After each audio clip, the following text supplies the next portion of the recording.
The Duke seized Lady Seraphina Vale by the wrist, dragged her to the center of the grand ballroom, and forced the iron betrothal ring onto her finger in front of the entire court.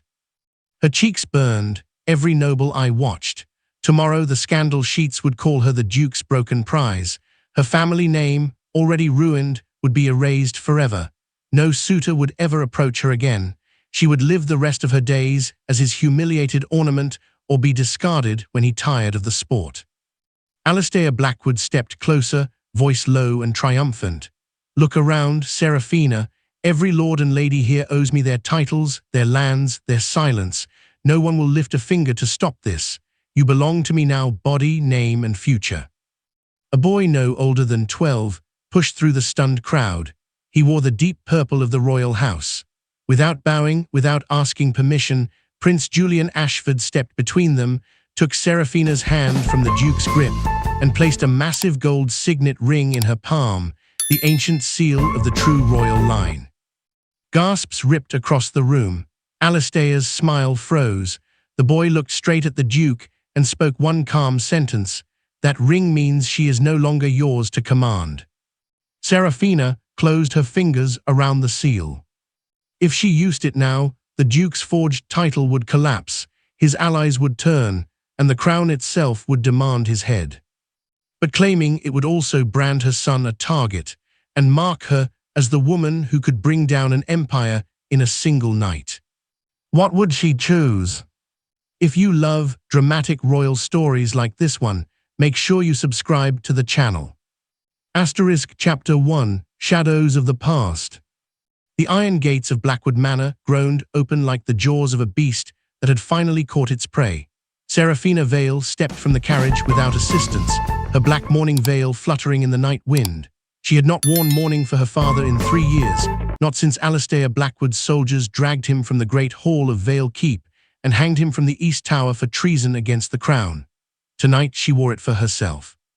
Inside the carriage, hidden beneath a pile of traveling cloaks, Julian slept.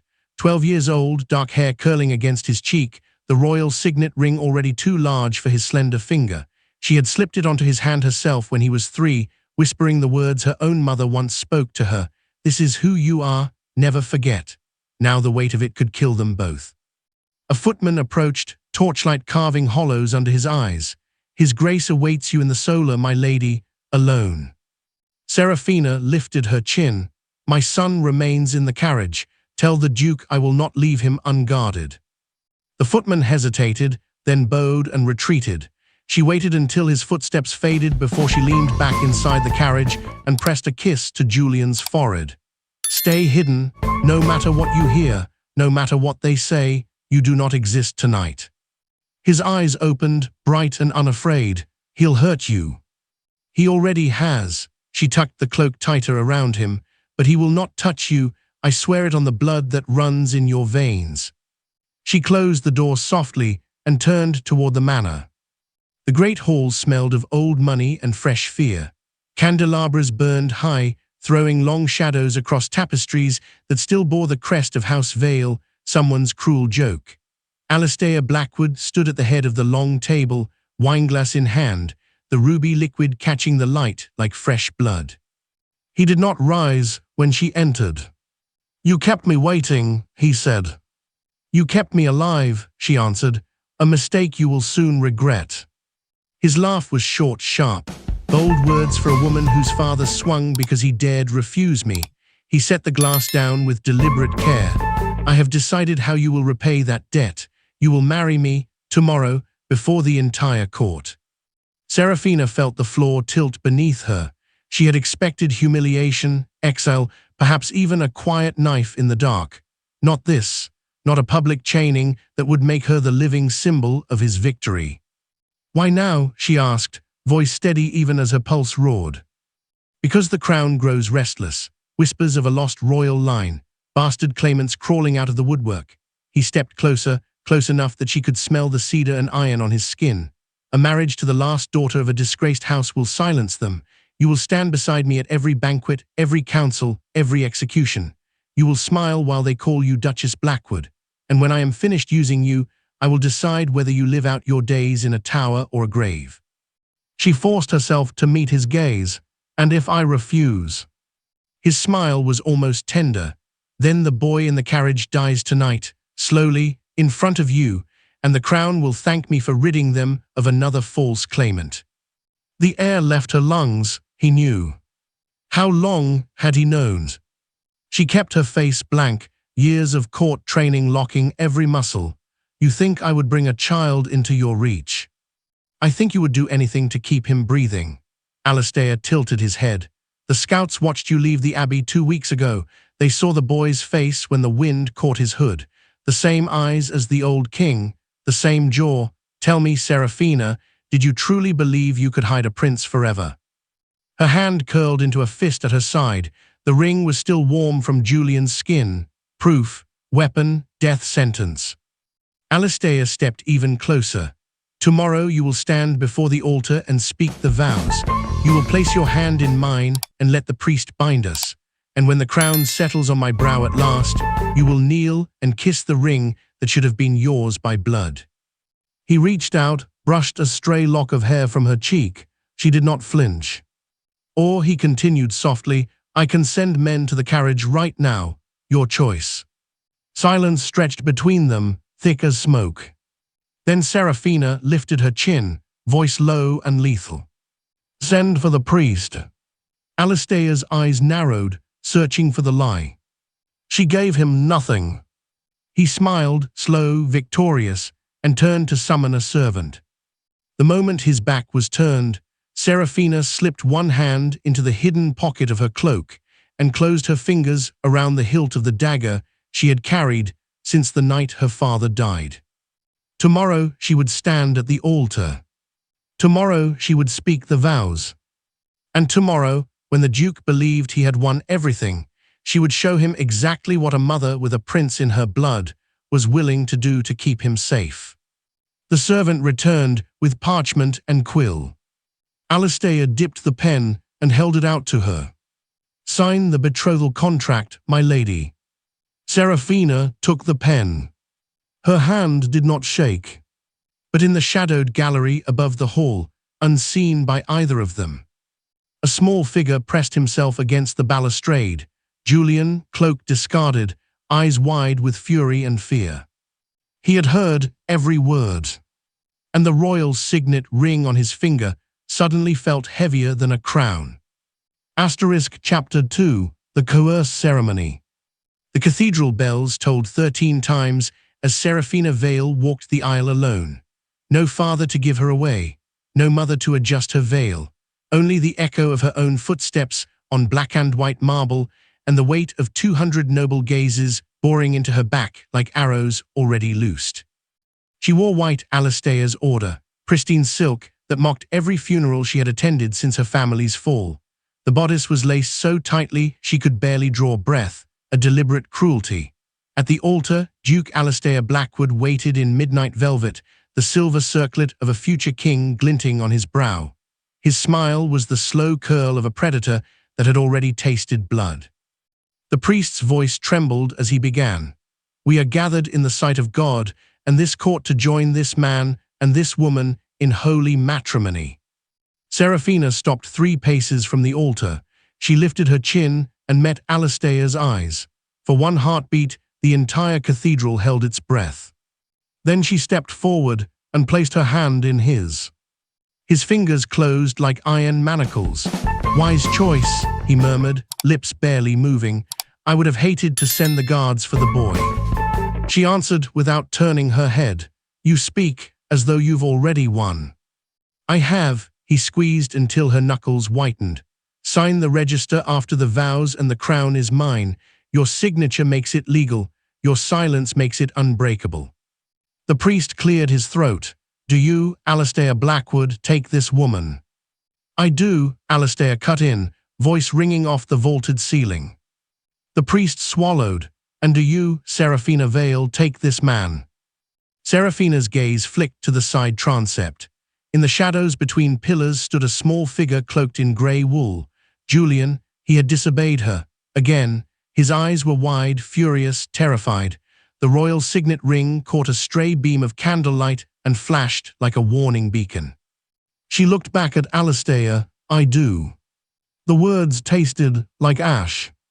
The priest hurried through the rest. Rings were exchanged, hers cold iron etched with his crest, his a heavy gold band that had once belonged to her uncle, the murdered king. When Alistair slid it onto her finger, he leaned in so only she could hear. "Every time you look at this ring, remember, I took your family, I took your name, and now I take your future."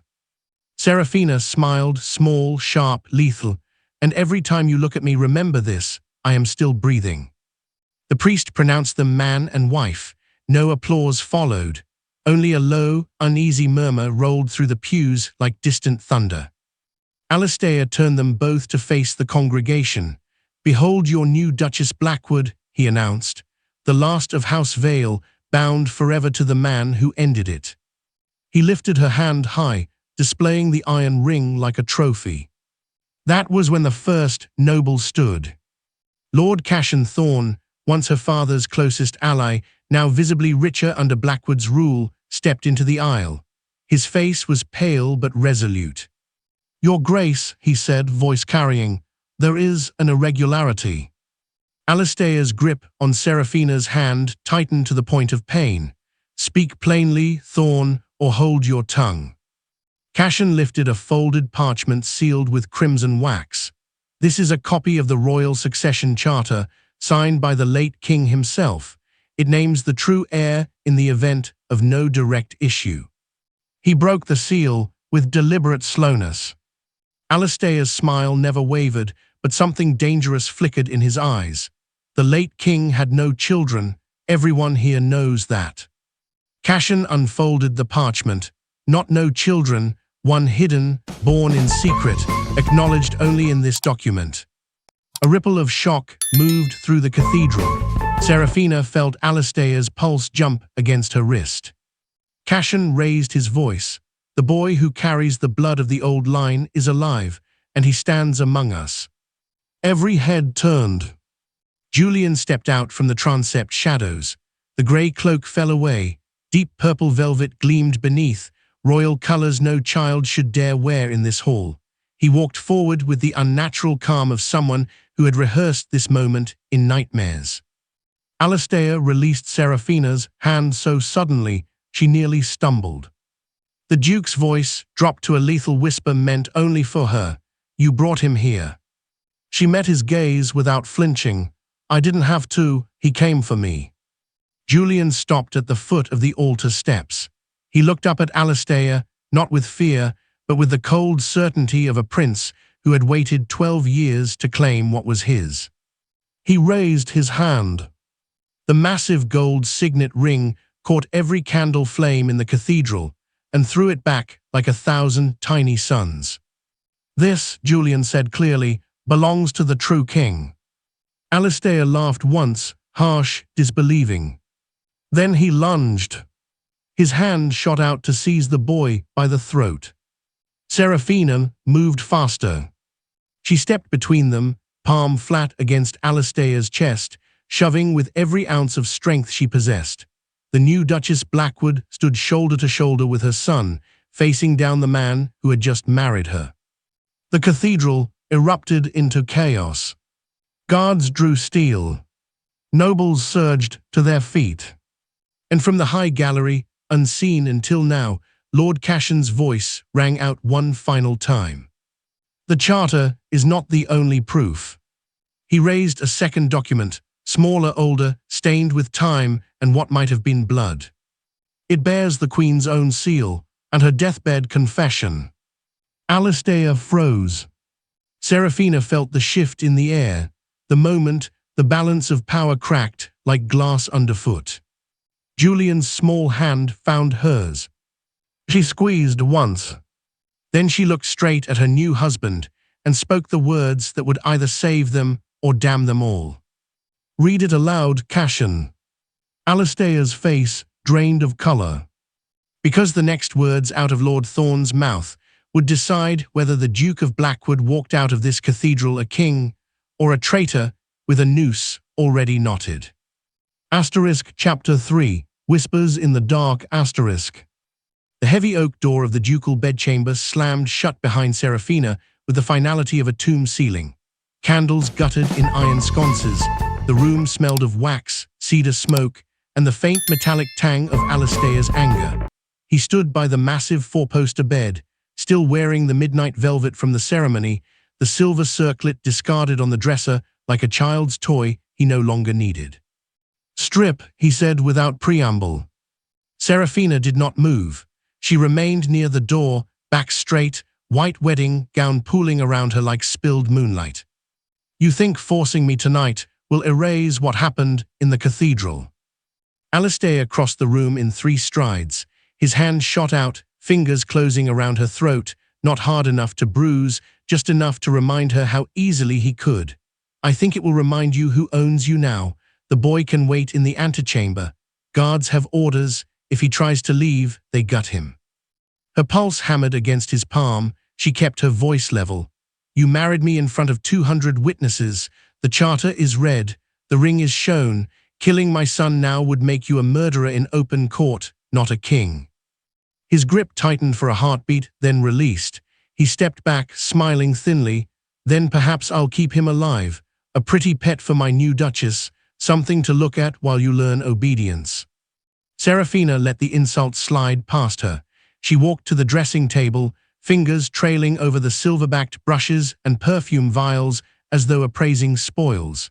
"You always did enjoy collecting trophies." He watched her, eyes narrowed, pour the wine. She did 2 goblets, hers untouched. His she carried to him, offering it with a slight inclination of her head, the perfect picture of a defeated bride. When he took it, their fingers brushed. She felt the tremor in his hand. "You're afraid," she said softly. Alistair drained the goblet in 1 swallow. "I am annoyed. There is a difference." "Is there?" She set her own goblet down. Cash and Thorn read the Queen's confession. The entire court heard her name the child. "Your forged lineage papers, the ones you paid a forger in Eastmere to create, will not hold against a deathbed parchment sealed with the royal cipher." He hurled the empty goblet against the wall. It shattered. Shards glittered on the rug like fallen stars. "Thorn will retract it by morning. Men like him bend when the price is right." "Will they?" Seraphina moved closer, voice dropping to a whisper. "I spoke to Lady Alara before the ceremony. She told me something interesting. Your mother's midwife, the one who supposedly died in childbirth with you, did not die. She fled to the northern marshes. Alara saw her last year, still alive, still talking." Alistair's face went very still. Seraphina pressed the advantage. "The midwife claims the Blackwood heir was stillborn, that the woman who raised you, the woman everyone believes was your mother, was paid to switch the bodies and pass you off as legitimate. A commoner's child dressed in royal swaddling." A muscle jumped in his jaw. "Lies."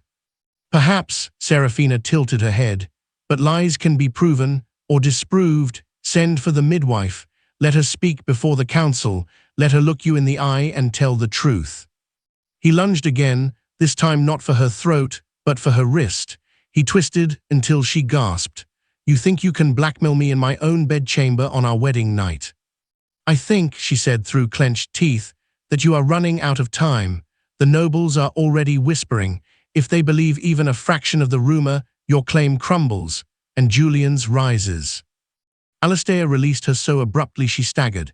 He paced to the window, staring out at the moonlit courtyard where torches still burned from the wedding feast.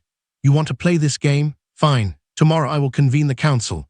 I will produce witnesses, paid, threatened, whatever it takes, who swear the midwife is mad, the confession forged. And you," he turned, eyes blazing, "you will stand beside me and denounce your own son as a pretender. You will say the boy was planted by enemies of the crown. You will swear it on the altar we stood at today." Seraphina's stomach twisted. Betray Julian publicly, save them both by destroying his future, or refuse and watch Alistair's fury consume them tonight. She lifted her chin. "And if I refuse?"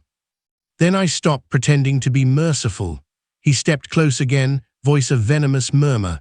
"I will have the boy brought here, right now, and I will make you watch while I teach him what happens to false princes." Silence stretched, brittle and dangerous. Then Seraphina whispered, Bring him. Alistair blinked, thrown. She repeated it louder. Bring Julian here. Let him hear what his mother is willing to do to keep him alive. Alistair studied her face, searching for the trap. Finding none, he strode to the door and barked an order to the guards outside. Moments later, the door opened again. Julian entered, still in the purple velvet, signet ring gleaming, face pale but composed. He looked from Seraphina to Alistair and back again. Alistair smiled, cruel and certain. Your mother has something to say to you, boy. Seraphina knelt, so she was eye level with her son. She took both his hands in hers. The ring pressed cold against her skin. Julian, she said, voice steady even as her heart shattered, tomorrow I will stand before the council and tell them you are not the true heir, that you are a lie, that everything we have fought for was false. Julian's eyes widened. Betrayal, raw child-sharp, flashed across his face. Seraphina squeezed his hands once, hard. Then she leaned in so only he could hear the next words. But tonight, she breathed against his ear, you run. She pressed something small and sharp into his palm, the dagger she had carried since her father's execution, the one she had meant to use on Alistair. Julian stared at the blade, then at her. Alistair laughed from across the room. What are you whispering, wife? Seraphina rose slowly, turning to face him. I am telling my son goodbye. Alistair's smile faltered. Because in that instant, Julian bolted, not toward the door, but toward the servants' passage hidden behind the tapestry. He vanished into the dark before the first guard could react. Alistair roared. Seraphina stepped into his path, blocking the pursuit. You wanted obedience, she said, voice ringing with sudden, terrible calm. You have it. I will denounce him tomorrow, but tonight you lost him. Alistair seized her by the shoulders, shaking her. Where does the passage lead? She smiled, small, victorious, deadly. To the one place even you cannot follow. And somewhere in the black tunnels beneath Blackwood Manor, a 12-year-old prince ran with a dagger in his fist and his mother's final command burning in his ears. Find Cashen Thorne. Tell him the midwife is real. And burn this place to the ground if you have to. But do not come back for me. Chapter 4, The Heir's Burden. Cold damp stone pressed against Julian's back as he crouched in the narrow servants' passage beneath Blackwood Manor. Torchlight flickered through the iron grate above, throwing jagged shadows across his face. His breath came in shallow bursts. The dagger Seraphina had pressed into his palm was still clenched so tightly his knuckles ached white. He could hear the muffled roar of Alistair's fury echoing down from the bedchamber, boots pounding, furniture overturning, guards shouting orders. Julian forced himself to move. He crawled forward on elbows and knees, the passage sloping downward into deeper darkness. The air grew thicker, smelling of mold and old wine. He had mapped these tunnels in secret over months of stolen visits, Seraphina's quiet lessons in escape routes disguised as bedtime stories. If the day ever comes, she had whispered, follow the left fork at the third junction. It leads to the old stables. Cashen Thorne keeps a horse saddled there, always. He reached the fork now, left, his heart hammered against his ribs. But he stopped. He could still hear her voice, clear, calm, shattering. Tomorrow I will stand before the council and tell them you are not the true heir, that you are a lie. Julian pressed his forehead to the stone. Tears burned hot tracks down his cheeks, but he made no sound. He was 12 years old, raised in abbeys and hidden cottages, told only fragments of who he was. A prince, a secret, a weapon. Never once had she looked at him the way she had tonight, like she was already burying him. He turned right instead. The passage climbed steeply. He emerged through a loose flagstone into the Undercroft wine cellar. Barrels loomed like silent sentinels. Moonlight sliced through a high grated window. Julian wiped his face with a sleeve and climbed the spiral stair to the manor's east wing. He found her where he knew she would be. The small solar off the gallery had once been his mother's favorite reading room before Alistair claimed the manor and turned it into a private prison for guests. Tonight the door stood ajar. Candlelight spilled into the corridor. Julian pushed inside. Seraphina sat at the writing desk, still in the white wedding gown, now torn at one shoulder. A fresh bruise bloomed along her collarbone. She was writing furiously on a scrap of parchment, quills scratching like a trapped insect. When she heard the door creak, she froze, then looked up. Julian, her voice cracked on his name. He stepped fully into the light. The dagger hung loose in his hand. "You told me to run," he said. "I didn't."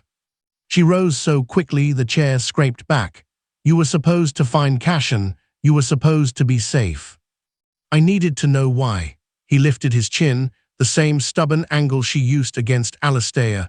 "Why you would denounce me, why you would lie to the whole kingdom that I'm nothing." Seraphina crossed the room in 3 strides and pulled him into her arms. He stiffened at first, then let himself lean against her, breathing in the scent of crushed lilies and fierce sweat. "Because if I don't," she whispered into his hair, "he will kill you tonight. He will make me watch. And then he will kill me anyway. Once the council is satisfied, there is no rival claimant left breathing." Julian pulled back just enough to look at her. "Then let me stand with you tomorrow. Let me show them the ring. Let me end this." "No," her fingers dug into his shoulders. "You don't understand. The Queen's confession names you heir, but it also names the price. The old king hid you because he knew the truth would start a war. Half the nobility still believes Alistair's forged papers. The other half will only support you if they think you can win without bloodshed. If you appear now, openly, defiantly, they will see a child playing at kingship. They will tear you apart before Alistair even draws his sword." Julian's jaw tightened. "I'm not a child." "You are 12, she cupped his face, "and you are everything I have left." A knock sounded, sharp, urgent, on the solar door. Seraphina shoved Julian behind the heavy drapes, just as the door swung open. Lady Alara slipped inside, cloak hood pulled low. She carried a small leather satchel. Her eyes flicked to the torn gown, the bruise, then to the shadows where Julian hid. "He knows about the midwife," Alara said without greeting. "Alistair's men are already riding north to silence her. They left an hour ago." Seraphina's face went bloodless. "How long until they reach the marshes?" 2 days if they kill the horses, 3 if they don't." Julian stepped out from the drapes.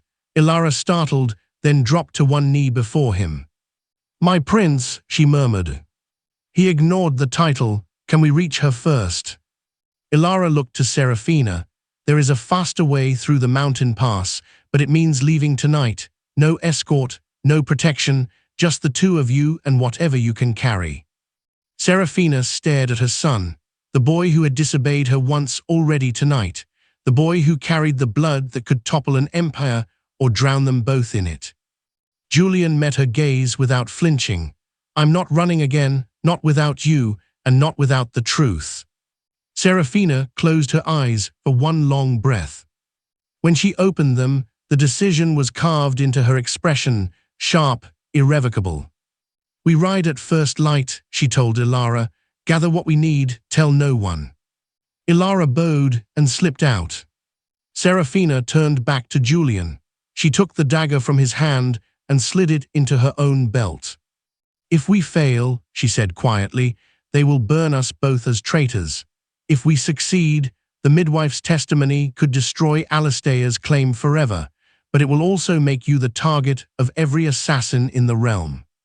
Julian nodded once. "I know." She pulled him close again, this time fierce and desperate. "Then promise me one thing." "Anything." "When the time comes, when they come for us, do not hesitate. Use the dagger, use anything live." He pressed his forehead to hers. "I promise." Outside the window, the first grey light of false dawn crept over the battlements. Somewhere in the manor, Alistair's voice rose again, furious, searching. And in the stables below, 2 horses were already saddled, waiting for a mother and son who would either claim a throne or lose everything in the attempt. But neither of them heard the soft click of a hidden panel in the wall behind the desk, nor saw the shadow that had been listening the entire time. Lord Cashan Thorne stepped into the candlelight, face grim. He had heard every word. And in his hand, he held a sealed letter bearing the unbroken royal seal, the one document that could prove Julian's bloodline beyond any doubt. Or destroy it forever. He looked at Seraphina and Julian, then at the letter. And made his choice. Chapter 5, Cracks in the Crown. Dawn bled grey across the battlements when Alistair Blackwood stormed into the solar. The door cracked against the wall like a whip. Seraphina stood at the window, still in the torn white gown, hair loose and wild from a sleepless night. She did not turn. She had heard his boots on the stair long before he appeared. "Where is the boy?" His voice was low, controlled, the dangerous kind of calm that preceded slaughter. "Gone," she said simply. "You'll never find him." Alistair crossed the room in 4 strides. He seized her by the upper arm and spun her to face him. His eyes were bloodshot, the silver circlet still on his brow like a crown of thorns. "You think this ends with one child slipping through the passages? Every gate is sealed, every road watched. My hounds are already in the woods." Seraphina met his gaze without flinching. "Then your hounds will die disappointed." He studied her face, searching for the lie. Finding only steel, he released her with a shove that sent her stumbling back against the desk. Papers scattered, letters she had been burning, one by one, in the small brazier. "You helped him escape," he said, "not a question." "I gave him a chance to live," she straightened. "The same chance you stole from my father, from my brothers, from every soul you've crushed to climb that throne you still don't wear." Alistair laughed, a short, ugly sound. "Thrones are taken, not worn by right. You should have learned that by now." He paced to the brazier, plucked a half-charred parchment from the flames with bare fingers, ignoring the burn. He read the remaining words aloud, voice mocking. "The midwife waits in the northern marshes. Bring proof before the next full moon." He crushed the paper in his fist. "You sent word to Cashan Thorne. You're gathering allies behind my back."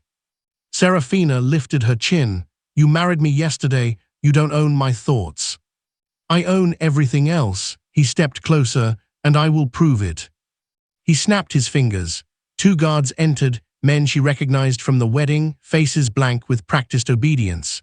Between them they dragged a 3rd figure, a trembling maidservant, no older than 17, wrists bound with rough cord. The girl's cheek was already swelling from a fresh blow. "This is Mara," Alistair said. "She served you breakfast this morning. She also overheard you whispering to your son last night through the wall panel. She reported it immediately." Seraphina's stomach dropped. She had not known the panel was watched. Alistair circled the girl like a wolf. "Mara told me everything, the dagger, the promise to run, the name Cashan Thorne." He stopped in front of Seraphina. "Now I want you to tell me something." He drew a short, curved blade from his belt, the same one he had used to sign their marriage contract, with a flourish of blood-red ink. "Tell me," he continued, "that the boy is a pretender. Swear it on this blade. Swear it while Mara watches. Swear it and she lives. Refuse and I open her throat right here. Then I open yours." The girl whimpered. Tears streamed down her face. Seraphina looked at Mara, really looked. The same wide brown eyes her own maid had worn the night soldiers came for her family, the same helpless terror. Alistair pressed the blade's edge to Mara's throat. A thin line of red welled up. "Speak, wife." Seraphina's voice came out hoarse. He is no true heir." The words tasted like poison. Alistair's eyes narrowed, louder. "He is no true heir," Seraphina shouted. "A lie planted by enemies of the crown." Mara sobbed once. Alistair smiled, slow, victorious. He lowered the blade. "Good, very good." He nodded to the guards. They dragged Mara toward the door. "Wait," Seraphina said sharply. Alistair paused. "Yes." "Let her go. She told you the truth. She's earned her life." He considered her for a long moment. Then he gestured. The guards released Mara. She collapsed to her knees, gasping. "Take her to the kitchens," Alistair ordered. She is to be confined until I decide otherwise." The girl was hauled away. Alistair turned back to Seraphina. "You see, loyalty is rewarded. Disloyalty," he trailed the blade along her jaw, "not cutting, just threatening. Disloyalty costs more than blood." He sheathed the knife. "You will remain here. No visitors, no letters, no windows opened, guards at every door, food brought by my hand-picked servants only." Seraphina forced a bitter smile. "You think locking me away will stop the rumors? The midwife is still alive. The confession still exists. The nobles heard Julian's voice in the cathedral. They saw the ring. You can cage me, but you cannot cage the truth." Alistair leaned in until their foreheads nearly touched. "I don't need to cage the truth. I only need to kill everyone who speaks it." He straightened. "My riders will reach the marshes by tomorrow night. The midwife will burn. Cashen Thorne will be arrested at dawn on charges of treason. And your son," his voice dropped to a whisper, "will be hunted until the last forest is ash." He turned to leave. At the door he paused. "One more thing." He looked back over his shoulder. "I know you didn't burn every letter." Seraphina went still. Alistair smiled again, cold, certain. "I have the last one, the one you wrote to the northern abbeys, the one begging for sanctuary for the prince who must not be named." He pulled a folded parchment from his doublet and held it up. The royal seal, her mother's seal, still unbroken on the wax. "I intercepted it before it left the manor." Seraphina's blood turned to ice. Alistair broke the seal with his thumbnail, unfolded the letter. "Read aloud in a mocking falsetto, protect him at all costs. He is the last true light of the old line." He let the parchment flutter to the floor. Then he stepped on it, grinding the heel of his boot until the wax cracked and the words smeared into nothing. "Tomorrow," he said softly, "you will stand beside me at the council and repeat your denial. You will watch Cashen Thorne's head roll, and when the last whisper of your son's name dies, you will thank me for sparing you the pain of watching him die." He opened the door. "But know this, wife, if even one abbey answers your plea, if even one monk shelters that boy, I will burn every holy house from here to the sea, starting with the one where you hid him as a babe." The door slammed shut. Seraphina sank to her knees beside the ruined letter. Her fingers closed around the dagger still hidden in her sleeve, the one Julian had returned to her in the solar. She stared at the door, and in the silence that followed, she made the only choice left. She would wait until nightfall. She would slit the throat of the first guard who entered. She would find Julian before Alistair's riders did. Or she would die trying. But as she rose, a soft scratch sounded at the window, 3 quick taps. Seraphina froze. The window was barred, guarded, impossible. Yet the taps came again. She crossed to the glass. Outside, clinging to the ivy that climbed the east tower, was Mara, the maidservant she had just saved. The girl's face was streaked with tears and soot. In her hand, she held a small, folded note. She pressed it to the glass. Seraphina read the words through the pane. "Julian is safe. Cashen has him. The midwife is already dead, murdered 2 days ago. But she left a message for you. Meet me at the old chapel at midnight. Come alone." Mara's eyes were wide with terror and something fiercer. "Determination." Seraphina pressed her palm to the glass. Mara nodded once. Then she dropped from sight, vanishing into the shadows below. Seraphina stepped back. The note was a trap, it had to be. Or it was the only chance she had left. Midnight. The old chapel. Alone. She looked down at the dagger in her hand. And smiled, a small, dangerous curve of lips. Alistair thought he had caged her. He had only sharpened her claws. Chapter 6. Alliances forged. Midnight found Seraphina slipping through the servants' corridors like smoke, the torn hem of her wedding gown trailing behind her like a ghost. She had waited until the guard outside her door changed shifts, then struck, quick, silent, the dagger finding the soft place beneath his jaw before he could shout. His body slumped into the shadows. She stepped over it without looking back. The old chapel stood at the far edge of the estate gardens, half-ruined, ivy choking the stone arches.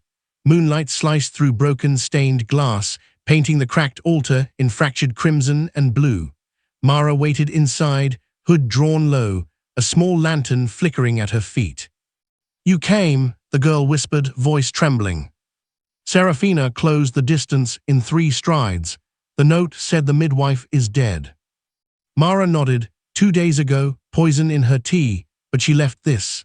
She pressed a small oilskin packet into Seraphina's hands. Inside, a single lock of pale hair tied with faded ribbon and a scrap of parchment bearing 3 words in a shaking hand: "The child lives." Seraphina's breath caught. Whose child? The Queen's, the true heir, not Julian. Mara's eyes flicked to the shadows. There was another, a girl. Born the same night Julian was hidden. The midwife smuggled her out before the king's men arrived. She's been raised in secret, far north, beyond the border marches.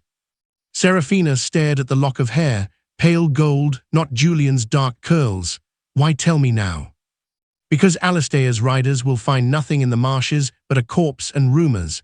But if the girl exists, if she can be found, Julian's claim becomes unassailable. 2 heirs, 1 forged bloodline against 2 true ones. The council would have no choice.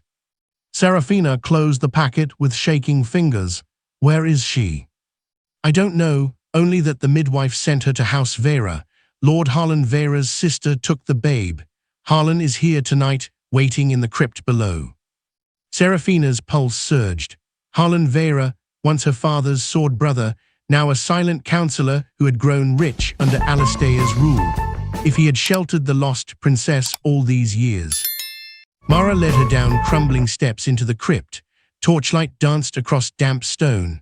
Harlan waited alone beside an open sarcophagus, cloak thrown back to reveal the old battle scars across his throat. He looked older than Seraphina remembered, grey at the temples, eyes hollow. "Lady Seraphina," he said quietly, "or should I say Duchess Blackwood?" She stopped at the threshold. "You kept the truth from me for 12 years. I kept her alive." He gestured to the sarcophagus. Inside lay not bones, but a small wooden chest. Harlan lifted the lid. Nestled in velvet, a tiny silver coronet etched with the old royal crest, and a miniature portrait of the Queen holding an infant girl. Seraphina's knees nearly buckled. "She looks like Julian." "Twins," Harlan confirmed. The king ordered the girl hidden the moment she drew breath. He feared the court would use her against him, marry her off, control the succession. When the Queen died in childbed, the lie was complete. 1 heir lost, the other concealed. I took the babe north that same night. Seraphina touched the coronet, cold metal, heavy with possibility. Why reveal her now? Because Alistair's grip is slipping. The nobles are whispering. Thorn has already rallied 3 houses. If we move fast, before dawn, we can bring the girl south under cover of darkness. Present both children to the council. Force Alistair to face the truth in open session. Seraphina looked up. "And if we fail?" Harlan's voice dropped. "Then we all hang. But if we succeed, the crown passes to the twins. Joint rule. Alistair's forged claim collapses. Your son lives, not as a fugitive, but as king." Silence stretched between them. Seraphina weighed the packet in her hand. Julian safe with Cashan, but hunted. A sister she had never known, alive, hidden, the final piece that could shatter Alistair's world. She met Harlan's gaze. "I need proof she still lives. A lock of her hair, a letter in her own hand, something Alistair cannot dismiss as forgery." Harlan nodded. "I can arrange a raven to the north. It will take 2 days. In the meantime, you must play the dutiful wife. Attend the council at dawn. Denounce Julian as planned. Buy us time." Seraphina's stomach twisted. "I already swore he was a pretender once tonight, to save a maid's life." "Then swear it again," Harlan said grimly. "Swear it until your tongue bleeds. Every lie you tell keeps him breathing another day. She closed her eyes, and when the truth comes out, when they learn I lied to protect him. Harlan stepped closer. Then you become the mother who saved 2 crowns. History forgives the victorious. Seraphina opened her eyes. Send the raven, I will buy the time. Harlan bowed once sharply. It is done. Mara extinguished the lantern. Darkness swallowed the crypt. Seraphina turned to climb the stairs, then froze. A soft scrape echoed from the upper chapel. Footsteps. Slow, deliberate. She pressed herself against the wall, dagger drawn. A figure emerged at the top of the steps, silhouetted against moonlight. Not a guard. Lord Cashen Thorne. He carried a lantern low, face grim. In his other hand, Julian's cloak, the one the boy had worn when he fled. Cashen's voice was barely above a whisper. They found him. Seraphina's heart stopped. Alistair's hounds tracked him to the river ford. Cashen's men fought. Julian was wounded badly. They're bringing him back to the manor now, alive for the moment. Seraphina gripped the dagger until her knuckles whitened. Cashen stepped down one stair. There's more. He lifted the cloak higher. Pinned to the fabric, a small silver coronet. The same one from the sarcophagus. Julian had taken it from the chest before he fled. And now Alistair would see it. Cashen's eyes met hers, dark with warning. He knows there is a second child. He knows she exists. Seraphina felt the ground tilt. Because if Alistair had the coronet, he had the proof, and he would use it to hunt the girl himself before Seraphina could reach her. Before dawn. Before the council convened. She looked at Harlan, then at Cashen. Then she made the only choice that remained. I'm going to get my son back, she said, voice like tempered steel. And then I'm going to burn Alistair's world to the ground, starting with the council chamber at first light. Cashen nodded once. Harlan drew his sword. Mara picked up the lantern. Together they stepped into the night. But high above, in the manor's tallest tower, Alistair Blackwood stood at the window, the stolen coronet turning slowly in his fingers. He smiled, a slow, terrible smile, and whispered to the empty room, "Come for the boy, Seraphina. I'll be waiting." Chapter 7, The Grand Deception. The great ballroom of Blackwood Manor blazed with 1,000 candles, their light bouncing off mirrored walls and gilded ceilings until the entire space shimmered like a fever dream. Music swelled, violins and harps in frantic harmony, as nobles swirled in jewel-toned silks, masks hiding faces that had whispered treason only hours before. Alistair Blackwood stood at the head of the dais in crimson velvet, the silver circlet replaced by a heavier crown of blackened gold. He held Seraphina's hand in a grip that bruised, parading her like a captured falcon hooded and tethered. "Smile, wife," he murmured against her ear. "The court must see how perfectly you've submitted." Seraphina's lips curved in the practiced smile of a woman who had learned to hide knives behind courtesy. The white gown had been replaced with midnight blue silk that clung like a second skin, diamonds at her throat flashing like captured stars. Every eye followed her ascent to the dais. Every whisper followed the rumor. The boy had been captured. The pretender was in chains below. Tonight the Duke would display his victory. She let him lead her forward, let him raise their joined hands to the cheering throng. Inside, her pulse roared. Julian was not in chains. Cashen's men had intercepted Alistair's patrol at the river ford, spirited the wounded boy to safety, and now waited in the shadows beyond the ballroom's western doors. The plan was simple: wait for the toast, wait for Alistair to declare his unchallenged rule. Then Julian would step through those doors, crowned, bleeding, alive, and the deception would shatter. Alistair lifted a goblet. The music hushed. "My lords and ladies," he began, voice carrying like thunder over still water, "tonight we celebrate not only my marriage, but the end of doubt. The false claimant, the boy who dared wear a stolen ring, has been taken. His mother stands beside me, loyal at last. The crown is secure, the line is unbroken. He turned to Seraphina, eyes gleaming with triumph. Speak, Duchess, tell them the truth you swore before the council. Seraphina stepped forward, every breath in the room held. She looked out over the sea of masked faces, some loyal, some wavering, all waiting.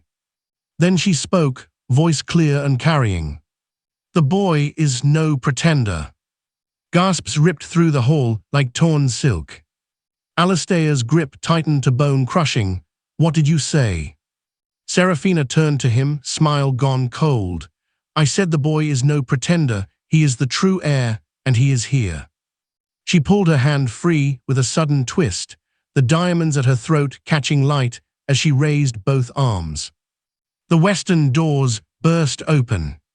Julian strode through, pale, bandaged across the ribs, but upright. The royal signet ring gleamed on his finger. The small silver coronet from the crypt sat crooked on his dark curls. Behind him walked Cashen Thorne, sword drawn, flanked by a dozen armed men wearing the hidden colors of House Vera. The ballroom froze. Alistair's face drained of color. He lunged for Seraphina, but she stepped aside, letting him stumble past. Guards hesitated, some reaching for weapons, others lowering them as the truth sank in. Julian stopped at the foot of the dais. His voice, though young, cut through the silence. Father tried to hide me, mother tried to protect me, you tried to kill me. He lifted his hand, the ring catching every candle flame. But blood does not lie, and tonight the kingdom sees it. Alistair recovered, snarling, seize them, all of them. His loyalists surged forward, swords flashing, but Cashen's men met them blade for blade. Steel rang, a woman screamed, wine goblets shattered on marble. Seraphina descended the steps, placing herself between Alistair and Julian. She drew the dagger from her sleeve, the same one she had used on the guard, and held it low. You will not touch him again. Alistair laughed, wild and desperate.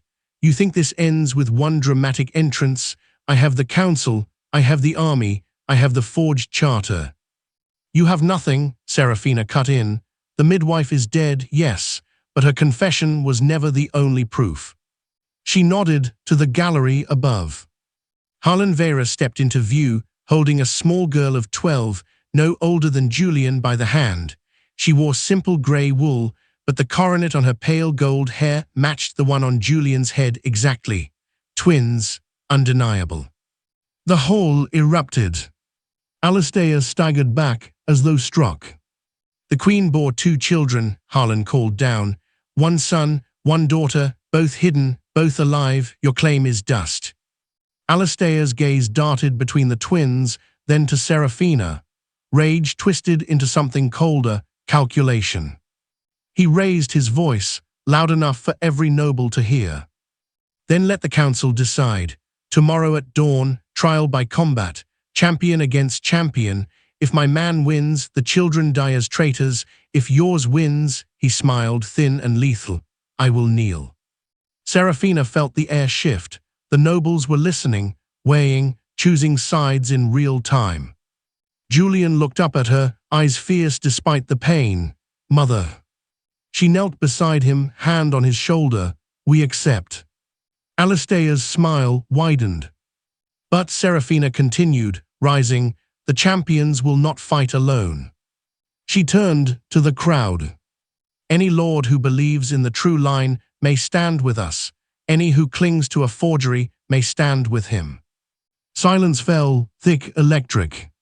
Then, one by one, nobles stepped forward. First Cashen, then Harlan, then 3 more houses, then 7, swords drawn, colors shown.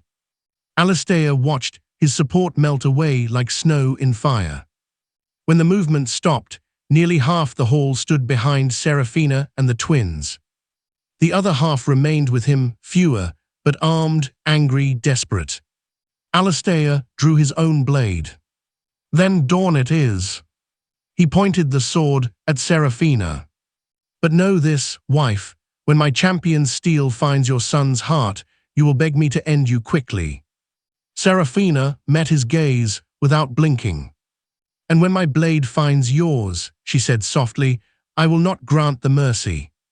The music struck up again, frantic, discordant, as if the orchestra refused to acknowledge the war that had just been declared in their midst. Julian gripped her hand. The twins looked at each other across the divide, brother and sister meeting for the first time. And in the shadows of the gallery, unseen by all, a cloaked figure slipped away. Lord Thorne's spymaster, carrying a message sealed with Alistair's private cipher. To the border lords, to the mercenaries waiting in the hills, to the army that had never truly disbanded. The trial by combat would begin at dawn. But the real battle, the one that would drown the kingdom in blood, had already started. And no one in the ballroom knew the message read. Strike at midnight. Kill them all. Leave no air breathing.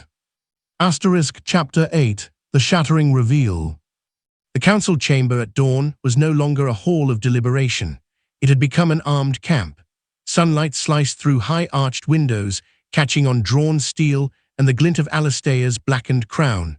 Nobles lined the walls in rigid ranks, half in Alistair's crimson, half in the muted blues and silvers of the defecting houses. The air tasted of iron and fear. Alistair sat on the raised throne at the far end, Seraphina forced to stand at his right like a chained ornament. Her midnight gown was gone. She wore simple grey wool now, stripped of jewels, the iron betrothal ring still biting into her finger. Julian and his sister stood before the dais, twins, mirror images, except for the coronets on their heads and the blood still staining Julian's bandage. Cassian Thorne flanked them, sword half-drawn. Harlan Vera waited at the side door with 20 armed retainers. Alistair rose slowly. His voice rolled across the chamber like distant thunder. You come to this sacred hall with children and stolen trinkets, demanding I kneel. You forget, I hold the army, I hold the treasury, I hold the law. Julian stepped forward first. His small frame seemed to grow in the silence. I do not ask you to kneel, he said. I command it. He raised his hand. The massive gold signet ring caught the dawn light and threw it back in a blinding flash, ancient crest intact, the royal cipher unmistakable. Gasps rippled through the ranks. Alistair's laugh was sharp, a pretty bauble, forged, no doubt, by the same hands that wrote your mother's confession. Julian did not flinch. He turned the ring so the inner band faced the council. Etched there, in the old tongue no forger could replicate, the Queen's personal mark and the date of her deathbed acknowledgement. Read it, Julian said. A grey-haired chancellor, once neutral, now visibly shaken, stepped forward and peered at the inscription. His voice cracked. It is genuine, the Queen's own seal, the words, to my son Julian, born under the sign of the hidden star, I bequeath the true crown. Let no false claim stand. The chamber erupted. Alistair surged to his feet. Lies, the Queen died raving, she named no heir. Seraphina moved then, swift, deliberate. She stepped in front of Julian, facing her husband. She named two. She lifted her daughter's small hand. The girl wore an identical ring, smaller, but the same crest, the same inner inscription. The Chancellor examined it, his face drained of color. Identical, undeniable. Alistair's composure shattered. He swept an arm across the throne table, goblets and parchments crashed to the floor. You think rings and words will unmake me? I have witnesses, I have charters, I have. You have nothing, Seraphina cut in, voice like tempered steel. Your mother was a merchant's daughter. Your father bought you a cradle and a lie. The midwife confessed before she died. Her last words were carried by raven to every border lord.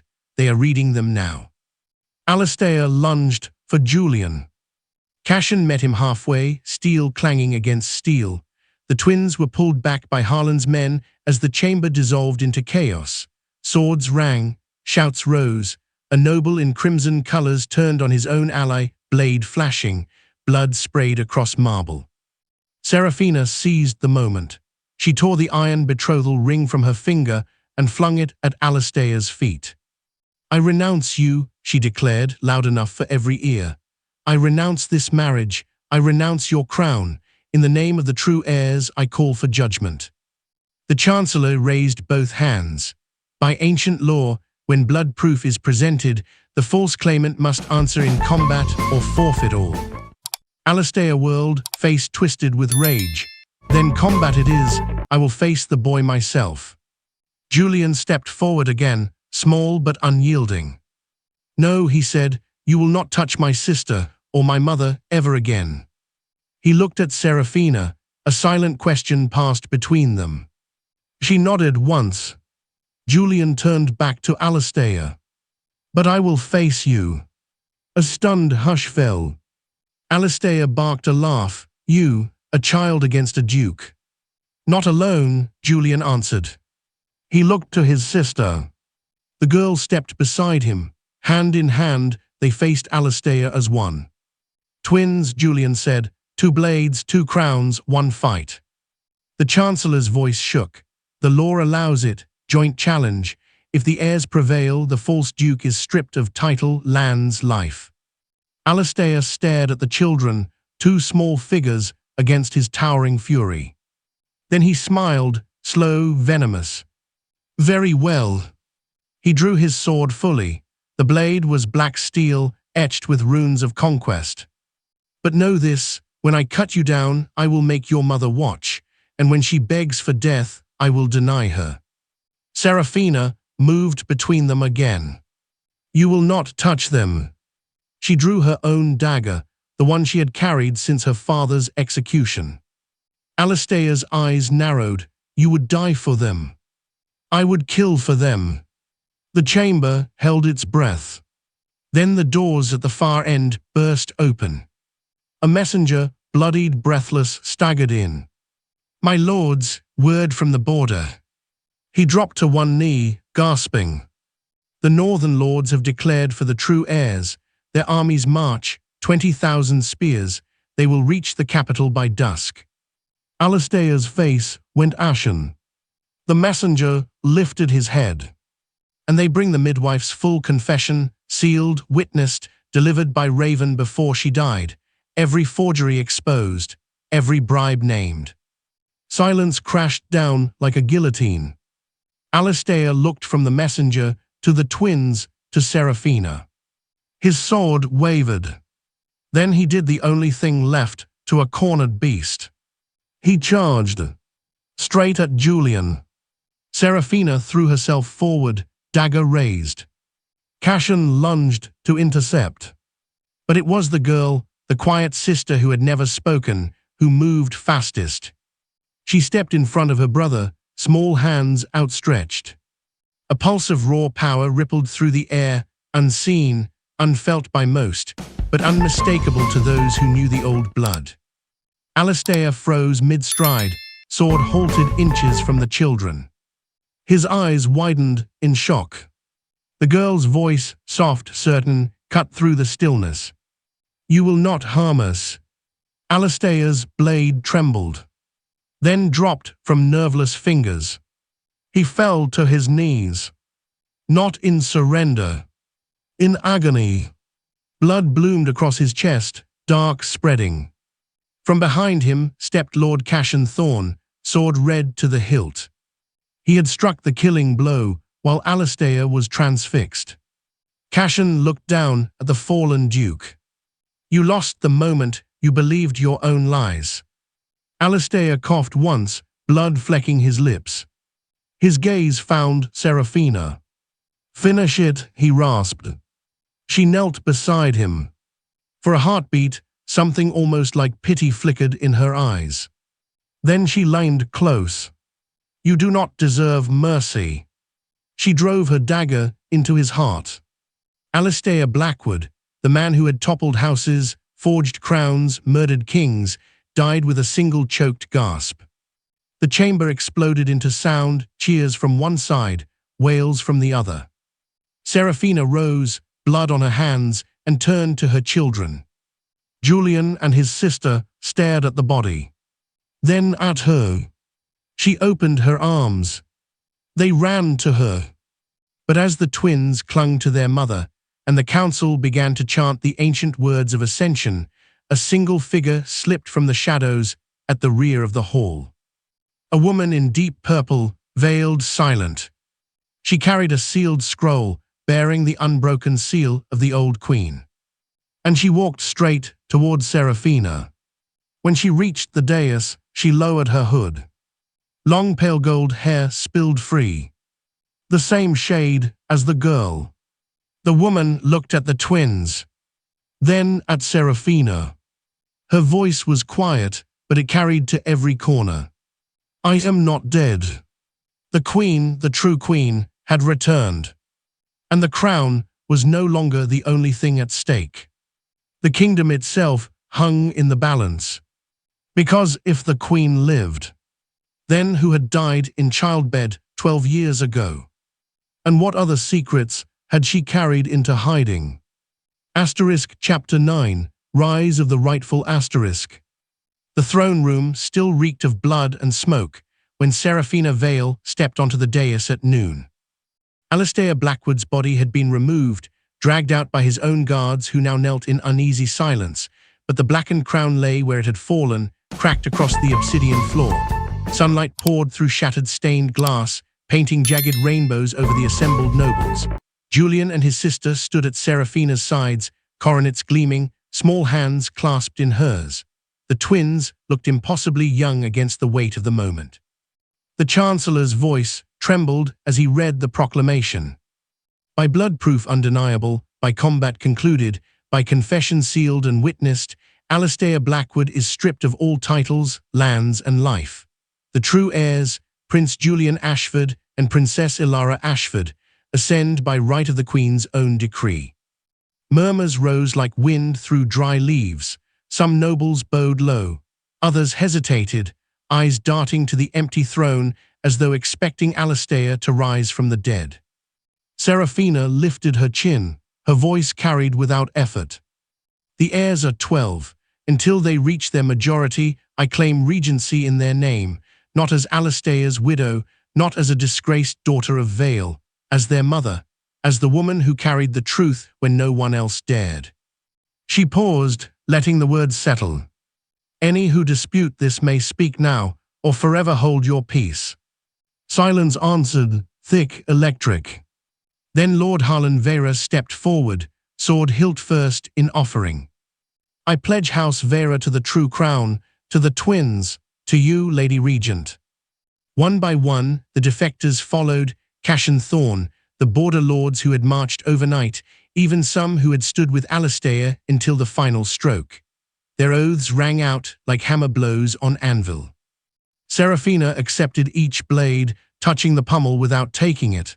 Rise, the kingdom needs swords turned outward, not inward. Julian looked up at her, voice small but steady. Mother, what happens to the ones who won't kneel? She knelt so she was eye level with him. They will be given one chance, then they will be removed. No more mercy for traitors. Ilara, quiet until now, squeezed her brother's hand. We'll be fair, but we won't be weak. Seraphina rose again, turning to the Chancellor.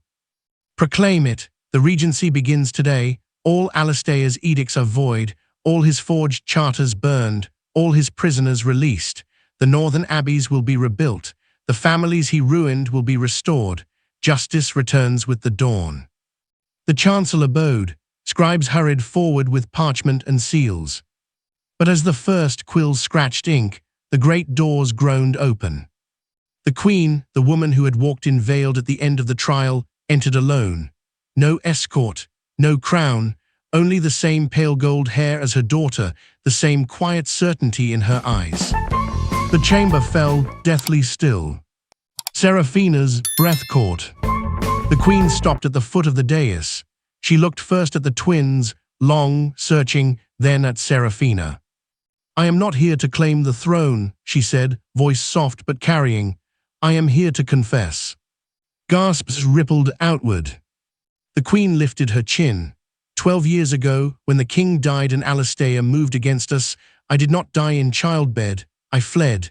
I took the girl, Ilara, and hid her with loyal houses, but I left Julian behind. Julian stiffened. Ilara's grip on his hand tightened. I believed, the Queen continued, that if one heir survived openly, Alistair would hunt the other to extinction. I chose to let the world think I was dead. I chose to let Seraphina raise my son alone, believing her grief would shield him better than any army. Seraphina felt the floor tilt beneath her. You left him with me, she whispered. You let me believe he was mine. The Queen's eyes filled with tears she did not shed. I did, and I will carry that shame to my grave, but I never stopped watching. I never stopped protecting from the shadows. She turned to the twins. You are my children, both of you, and I have failed you both. Julian stepped forward first, his voice cracked. Why come now? Because the truth can no longer hide. Alistair is dead. The forged line is broken. But if I remain silent, the kingdom will always wonder, was the Queen truly dead? Did she abandon her heirs? Did she conspire with traitors? She looked at Seraphina. I offer you a choice, Lady Regent. The Queen drew a small dagger from her sleeve, the twin to the one Seraphina carried. Strike me down here before the court. Let them see the Queen's body. Let the legend die with me. The children ascend without question, without shadow. You rule as regent until they are ready. No one will ever challenge their blood again. She extended the dagger hilt first.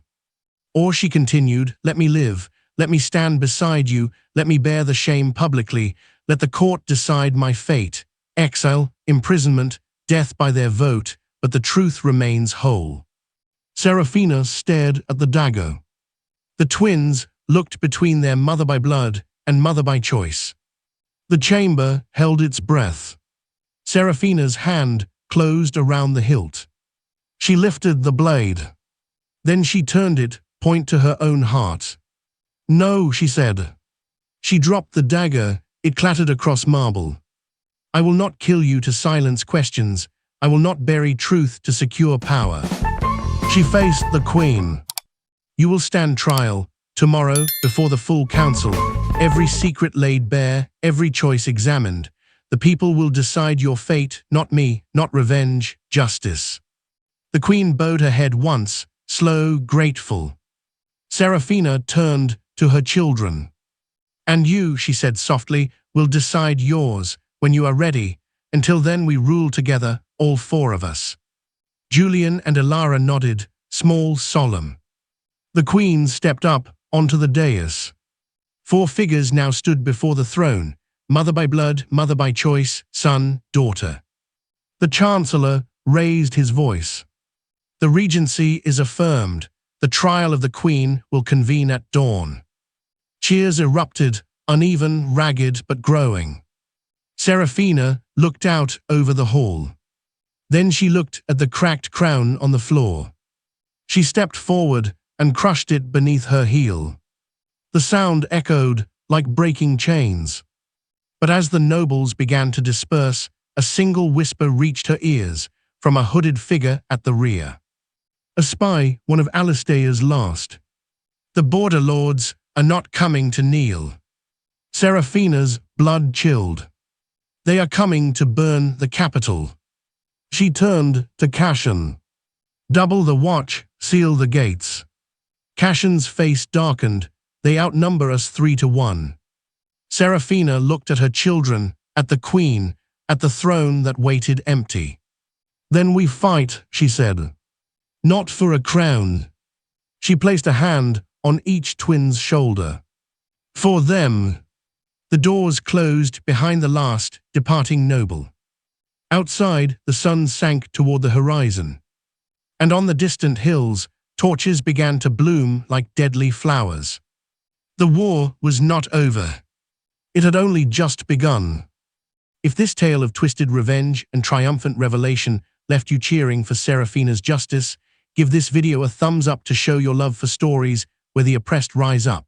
Don't forget to subscribe and hit the bell icon so you never miss another epic saga of betrayal and redemption. Share this with a friend who thrives on karma's sweet comeback, because who doesn't need a reminder that secrets can topple even the mightiest thrones?